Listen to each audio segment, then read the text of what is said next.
शाहीन जब सांप का शिकार करता है तो मैदान जंग बदल देता है। वो इससे ज़मीन पर नहीं लड़ता क्योंकि वो जानता है कि सांप ताकतवर, जहरीला और ज़मीन पर लड़ने का माहिर है।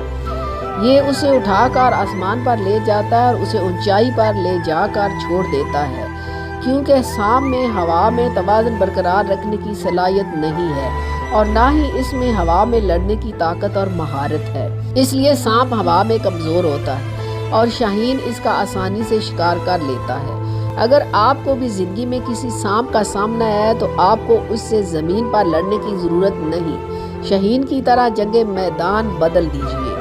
दुआ के ज़रिए अपनी लड़ाई को अल्लाह की बारगाह में अर्श पर ले जाइए। जब आप इसकी बारगाह में अपना मामला इसके सपुर्द कर देते हैं तो वो लड़ाई सिर्फ आपकी नहीं रहती, बल्कि आप इस ज़ात की हिसार में चले जाते हैं। फिर अल्लाह आपकी लड़ाई लड़ता है।